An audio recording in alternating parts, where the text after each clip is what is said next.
રંજનભાઈ જે આપણા મહેમાન છે મોડેલીથી આવેલા છે એમને જ કહું કે શરૂઆત એમનાથી કરીએ અને મુખ્ય 3-4 વક્તા હશે.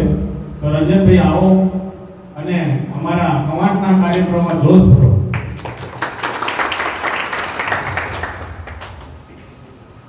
ડેડિયાપાડાના ધારાસભ્ય શ્રી ચેતરભાઈ વસાવા સાહેબ,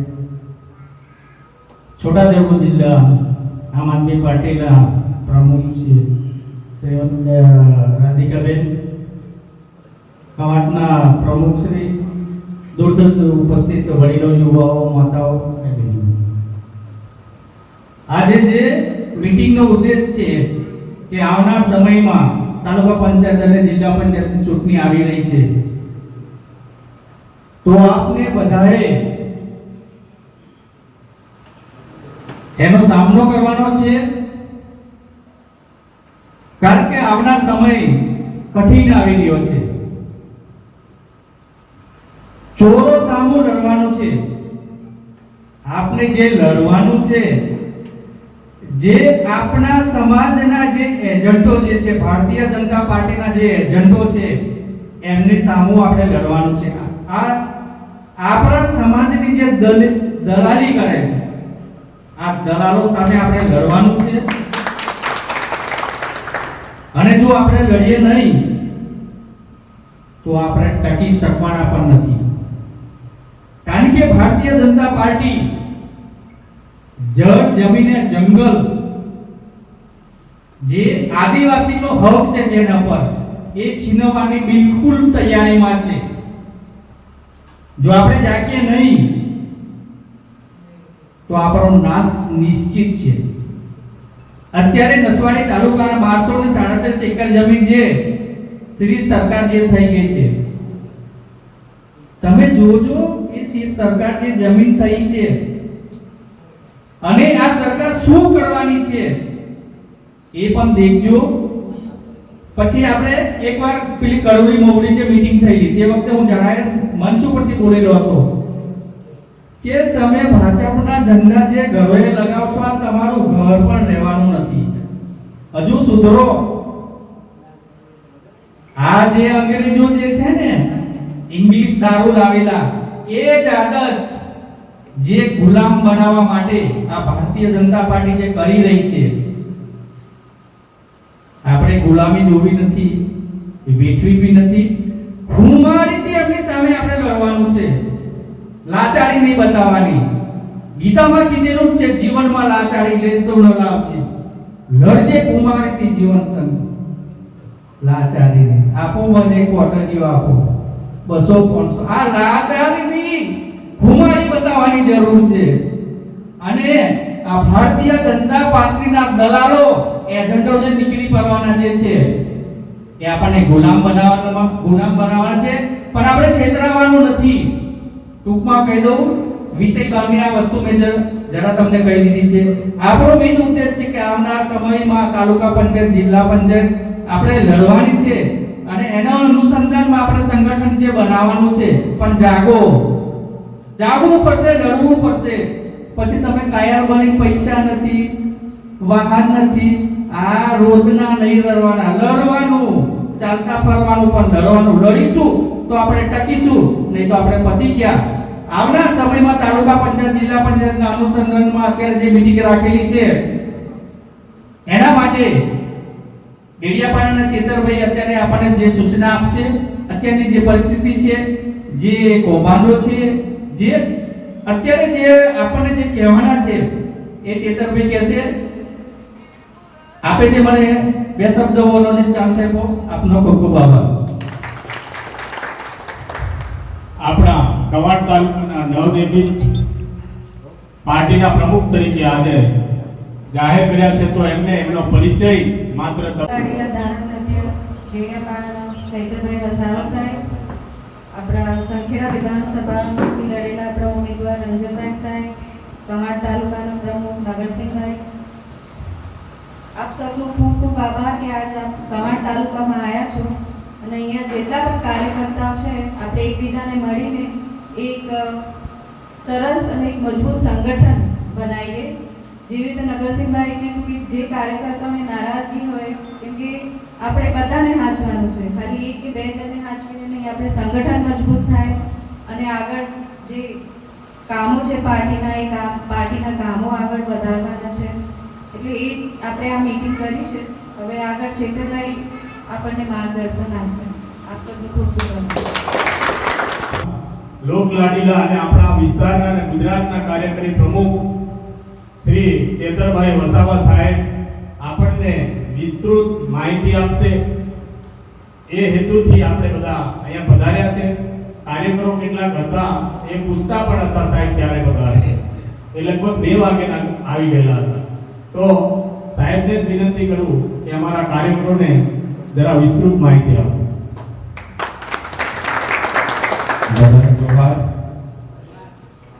સૌપ્રથમ બધાની માફી માંગીએ છીએ. અમે સંખેડા નસવાડી 2 જગ્યા 2 તાલુકાની મીટિંગ પતાવીને આવ્યા એટલે થોડો સમય વધારે થઈ ગયો છે એટલે માફ કરજો. છતાંય ગઈકાલે નાની નોટિસથી તમે બધા મહત્વના લોકો ખૂબ વ્યસ્તતામાં છો, ખેતીના કામ પણ ખૂબ ચાલે છે, છતાંય મહત્વના લોકો તમે ટૂંકા મેસેજથી બધા અહીં ઉપસ્થિત થયા છો ત્યારે તમામ સાથી કાર્યકરોનો, વડીલોનો, યુવાનોનો હું સૌને આવકારું છું. સાથે સાથે નવસિંહભાઈ જે નવનિયુક્ત તાલુકા આમ આદમી પાર્ટીના પ્રમુખ છે એમને પણ આવકારું છું. સાથે જિલ્લા પ્રમુખ રાધિકાબેન, સાથે તમામ પદાધિકારીઓ સૌને હું આવકારું છું. આજની મીટિંગનો હેતુ માત્ર એટલો છે કે તમારી બધાની ઘણી માંગણી હતી, ઘણાની લાગણી હતી કે અમારા તાલુકામાં પણ તમે પધારો. અને ઘણા લોકો તો તમારા વિસ્તારના ઘણા જમીનોના કાગળિયા લઈને ત્યાં આવે, ઘણા અહીંથી વિવિધ પ્રશ્નો લઈને મારે ડેડિયાપાડ આવે તો મને પણ એમ થાય કે ખરેખર કવાડમાં આટલી બધી તકલીફ છે લોકોને, તો અમે પોતે પણ તમારી મુલાકાત માટે આવ્યા છે. આપ સૌ જાણો છો કે છેલ્લા લગભગ 30 વર્ષ થવા આવ્યા છે કે ગુજરાતમાં ભાજપની શાસન છે. સાથે છેલ્લા 10 વર્ષથી કેન્દ્રમાં એમનું શાસન છે. આપણે ત્યાં તમે જોયું સરપંચોથી લઈને તાલુકા પંચાયતો એમની છે, જિલ્લા પંચાયતો એમની છે, એમએલએ એમના છે, એમપી એમના છે. છતાંય આપણા લોકો આટલા બધા ધર્મ ધક્કા ખાતા હોય એ બહુ મોટી દુઃખની વાત છે. આપણે અસલ આદિવાસી હોવા છતાં જાતિના દાખલા માટે આપણે 14 પ્રકારના પુરાવા રજૂ કરવા પડે. આપણા દાદા પર દાદા કઈ શાળામાં ભણતા હતા એના પુરાવા રજૂ કરવા પડે. અને અઠવાડિયા 15 દિવસ ધક્કો ખાઈએ ત્યારે આપણા જાતિના દાખલા મળતા હોય, આપણા આવકના દાખલા મળતા હોય, એના માટે પણ ત્યાંના અધિકારીને થોડા ઘણા પૈસા આપવું પડે. તો આપણા માટે આ ખૂબ ગંભીર બાબત છે. આઝાદીને થઈ ગયા આજે 76-77 વર્ષ પછી પણ આ જ લાઈનોમાં, બેંકમાં લાઈનો, મામલતદારમાં લાઈનો, તલાટીને ત્યાં લાઈનો, અનાજ લેવા જેવી લાઈનો. એટલે આ સિસ્ટમ બદલવા માટે હવે તમારે તૈયાર થવું પડશે. વાત કરવા માટે અમે આવ્યા છે. તૈયાર થવાના છો બધા? બધાએ તૈયાર થવું પડશે. આજે અમે નસવાડીમાં બેઠા, સંખેડા બેઠા, તમારા જેવા લોકો બધા પ્રશ્નોની રજૂઆતો લઈને આવ્યા.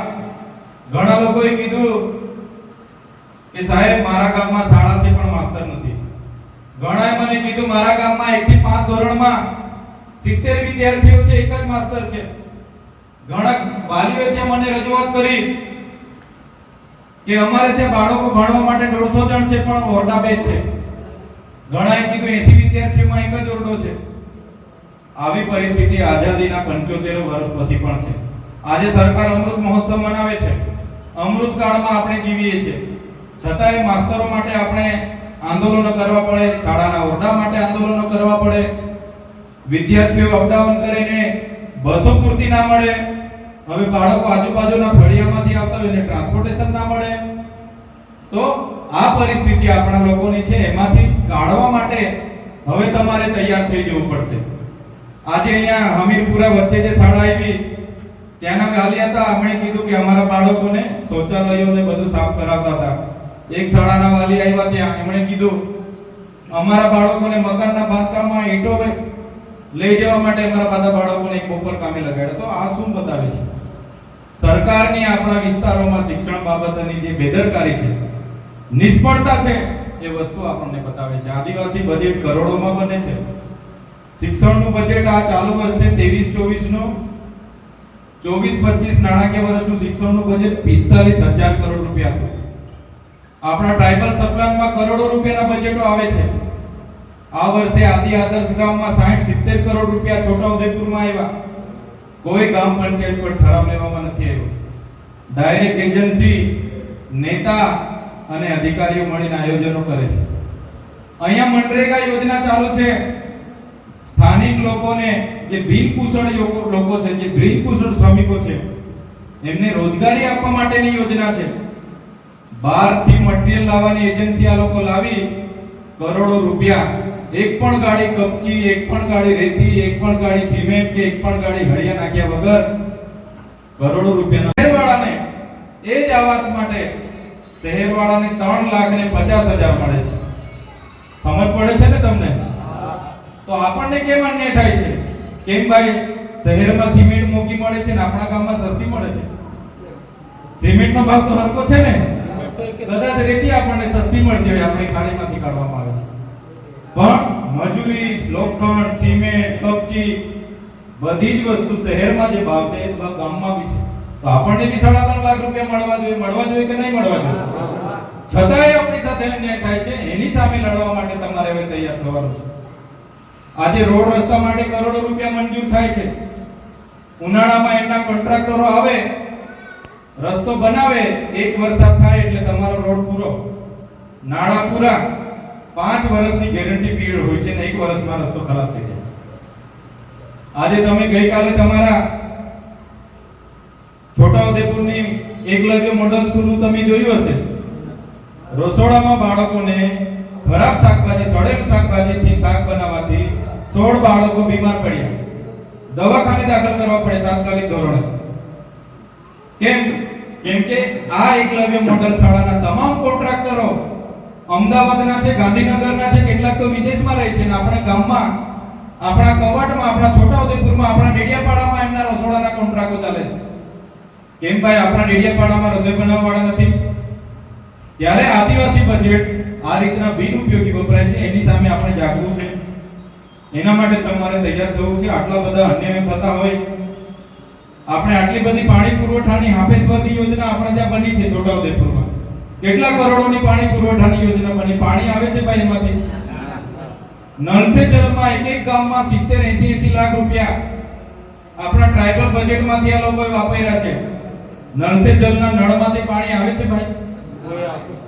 તો આ કોણ હતા કોન્ટ્રાક્ટરો? આપણા લોકો તો કોન્ટ્રાક્ટરો છે નથી. એટલે આ બધી સિસ્ટમ એવી બનાવી છે કે બજેટ કઈ રીતના સગે વગે કરવાનું. છોટાઉદેપુરમાં તો નકલી કચેરીઓ પકડાયેલી, યાદ છે ને? આપણે બધાએ આવેદન પત્ર આપ્યા હતા. નકલી કચેરીઓ આપણે રજૂઆત કરતા હતા, નહોતા પકડતા. આ લોકો આવેદનો આપ્યા, પ્રેસ કોન્ફરન્સ કર્યું, પછી કાર્યવાહી થઈ. એ અધિકારીઓ આજે જેલમાં છે. 2-3 તો મરી પણ ગયા હશે. કરોડો રૂપિયાનું 21 કરોડનું કરી બેઠા હતા. તો આ આદિવાસી આપણે જે ટેક્સ ભરીએ, આપણે ત્યાંથી રેતી જાય, કોલસો નીકળે, લિગ્નાઇટ નીકળે, ખનિજ નીકળે, અને આપણે ટેક્સ ભરીએ, પૈસા આપણા વિકાસ માટે વાપરવા જોઈએ. એની જગ્યાએ જે એમની સિસ્ટમમાં રહેલા મંત્રી તંત્રીના લોકો આવી રીતના કૌભાંડો કરે, તો એની સામે આપણે જાગવું પડશે ને લડવું પડશે. એટલે અમે તમને એટલા માટે કહેવા માટે આવ્યા છે, કવાંટ તાલુકામાં હજુ આપણે સત્તા પર નથી આવ્યા. કે સત્તામાં આવી ગયા? તમે સત્તામાં નથી ને હજુ કવાંટ તાલુકામાં. ખાલી આખા ટ્રાઇબલ વિસ્તારમાં એક જ ધારાસભ્ય તરીકે ડેડિયાપાડામાં મેં છું. એના સિવાય બીજો તમને હમ ખાવા માટે પણ ચૂંટાયેલો પ્રતિનિધિ આપણે ત્યાં નથી. આમ આદમી પાર્ટીનો નથી ને? એક ચૂંટાયેલો છું, જેટલું બને એટલું સરકાર સામે રજૂઆત કરીએ છીએ, સમાજનું બેધડક બોલીએ છીએ, જ્યાં પણ અન્યાય થતો હોય ત્યાં લડીએ છીએ, જેલો પણ બેઠીએ છીએ. એટલા માટે તમને વિનંતી કરવા માટે અમે આવ્યા છે. કવાંટમાં હજુ સત્તામાં નથી આવ્યા અને કેટલાક લોકો અંદરની લડાઈઓ ચાલુ થઈ ગઈ છે. મેં પ્રમુખ બની જાય, કોઈ હશે કે મેં આ લડી લે, ફલાણો લડી લે. ભાઈ હજુ તો તમે તાલુકાનું એક સારું માળખું બનાવો, સારા કામ કરો, લોકોને ન્યાય આપવાના કામ કરો. લોકો કહે છે કે ભાઈ આ અમારા ધારાસભ્યમાં લડાવો, અમે એને ધારાસભ્યમાં લડાવીશું. લોકો કહે છે કે ભાઈ અમને તાલુકા જિલ્લા પંચાયત લડાવો, અમે એને તાલુકા જિલ્લા પંચાયત લડાવીશું. પણ લોકોને કામ કરવા માટે તમને અમે લડાવીશું. ભાજપ જેવી સિસ્ટમ નથી આમાં કે ભાજપમાં ચૂંટાઈ ગયા એટલે કોન્ટ્રાક્ટો હોદે, ચેક ડેમો બનાવે, તળાવો ખોદે, માટી લઈ જાય, કૌભાંડો કરે. એ આપણી પાર્ટીમાં સિસ્ટમ નથી. આપણી પાર્ટીમાં તો લોક સેવા કરવા માટેની સિસ્ટમ છે. બાળકોને સારું શિક્ષણ મળે, બાળકોને સારું આરોગ્ય મળે, આપણા લોકોને વીજળી સમયે મળે. આજે સરકાર કિસાન સૂર્યોદય યોજના હેઠળ આદિવાસી વિસ્તારોમાં 10 કલાક અમે દિવસે ખેતીવાડીની લાઈટ આપીએ એવું કહે છે. તમારે દિવસે ખેતીવાડીની લાઈટ આવે છે 10 કલાક? સરકાર એવું કહે છે કિસાન સૂર્યોદય યોજના હેઠળ સરકારે કરોડો રૂપિયાનું બજેટ બનાવ્યું છે અને દરેક ખેડૂતોને દિવસે 10 કલાક અમારે લાઈટ આપવાની એવું કહે છે. મળે છે ભાઈ આપણને? ત્યારે આવી ખાતું બી નથી. એટલે આપણે તો લોક સેવા માટે આગળ આવવાનું છે. અમે બી બધા પોતે નોકરી છોડીને જેલો બેઠીએ છીએ. હું બી વિસ્તરણ અધિકારી, ખેતીવાડી અધિકારી હતો, તમે બધાને ખબર છે. ખબર છે ને? હમણાં બે મિત્રો મને અહીંયા મળ્યા, અમે સાથે ભણતા હતા.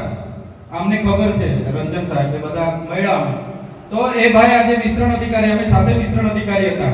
હમણાં 2 મહિનામાં એને ટીડીઓ નો ઓર્ડર આવવાનો છે. ટીડીઓ ની એક્ઝામ પાસ કરી. અમે બી આજે ટીડીઓ લેતા, પણ અમે તમારા જેવા લોક સેવામાં માનીએ છીએ. એટલે તમને આજે હું વિનંતી કરવા માટે આવ્યો છું. સ્પેશિયલ દર મહિનાની દરેક તાલુકે દર મહિનામાં એકવાર મેં મીટિંગ લેવાનો છું. કેમ કે હું એવું માનું છું કે તમારામાંથી ઘણા યુવાનોને ગ્રામ પંચાયતના સભ્ય બનાવીએ, ઘણાને સરપંચ બનાવીએ, ઘણાને તાલુકા પંચાયત સભ્ય, તાલુકા પ્રમુખ બનાવીએ, ઘણાને જિલ્લા સભ્ય, જિલ્લા પંચાયતના પ્રમુખ બનાવીએ. તમારામાંથી એક ધારાસભ્ય પણ બને, આપણામાંથી એક સાંસદમાં બી જાય. એ આપણો ધ્યેય છે. તૈયાર છો ને બધા? હા. તૈયાર છો ને? હા. તમારામાંથી કેટલા જણ ચૂંટણી લડવા માંગે છે? ગામ પંચાયતની હોય, તાલુકાની હોય, જિલ્લાની હોય, ધારાસભ્યની હોય, કેટલા જણ લડવા માંગે? ઊંચા હાથ કરો. એમાં બી શરમાવ છો? બધા લડવા માંગો છો ને? લડવું જ જોઈએ. તાળીઓ પાડો બધા માટે. ચૂંટણી લડવું જ જોઈએ. તમે ચૂંટણી નહીં લડશો તો તમારા પર બીજા લોકો રાજ કરશે. કરશે કે નહીં કરશે? અને ચૂંટણી લડીને જીતવા માટે તમારે મહેનત, લોક સેવા કરવી પડશે. કોઈ વ્યક્તિએ પોલીસની પરીક્ષા પાસ કરવાની હોય, બધા પોલીસ મિત્ર બહાર ઊભા છે, એ લોકોએ 3-3, 4-4, 5-5 વર્ષ મહેનત કરી હશે, પ્રેક્ટિકલ પાસ કરવા માટે દોડ્યા હશે, ત્યારે આજે પોલીસ અધિકારી બન્યા છે. એમને પોલીસ અધિકારી નથી બનતા. હું ધારાસભ્ય એમને નથી બની ગયો. મારે પણ લોકોની વચ્ચે કામ કરવું પડ્યું હશે. એ હોડીને ધારાસભ્ય નથી બની ગયા કે ભાઈ માહોલ વાવાઝોડો હતું, ચૂંટાઈ ગયા એવું નથી. મોદી લહેરમાં ચૂંટાયેલો છું. હમણાં લોકસભાનો ઉમેદવાર હતો, ખબર છે ને તમને? જનરલ બેઠક પર ઉમેદવાર હતો. આદિવાસી રિઝર્વ બેઠક પર નહોતો ને, જનરલ બેઠક પર. ત્યાં આદિવાસી પણ રહે, પાટીદાર પણ રહે, રાજપૂત સમાજ રહે, દલિત સમાજ રહે, મુસ્લિમ સમાજ રહે. એવી જનરલ બેઠક પરથી લડ્યો એકલો જ હું. સામે આખામાંથી ભાજપ, આરએસએસ, વિશ્વ હિન્દુ પરિષદ, બજરંગ દળ, આખી પોલીસ, એમની આખી વહીવટી તંત્ર ને ભલભલા નેતા જેપી નડ્ડા આવીને ગયેલા, અમિત શાહ આવીને ગયેલા. થોડા હારું મનસુખભાઈ બચી ગયા, નહીં તો આપણે જીતી જતા. કહેવાનો મતલબ કે એની પાછળ મહેનત લાગે. આપણને ત્યાં 5,22,000 થી વધારે મત મળ્યા છે. હું એકલો જ હતો, કેટલો પહોંચી વળ? 7 વિધાનસભામાં દોડવાનું. ને સમય હતો ને, જેલમાં હતો. જેલમાંથી આવ્યા ત્યારે એવી શરત મૂકી આપી કે ભાઈ નર્મદા જિલ્લામાં પ્રવેશ બંધી. હવે ઉમેદવાર હતો ને નર્મદા જિલ્લામાં નહીં જવાનું, ભરૂચમાં રહેવાનું નહીં. હવે આટલામાં તો કેટલું કરીએ? તો બી જેટલું થતું હતું થોડા હારું રહી ગયા આપણે.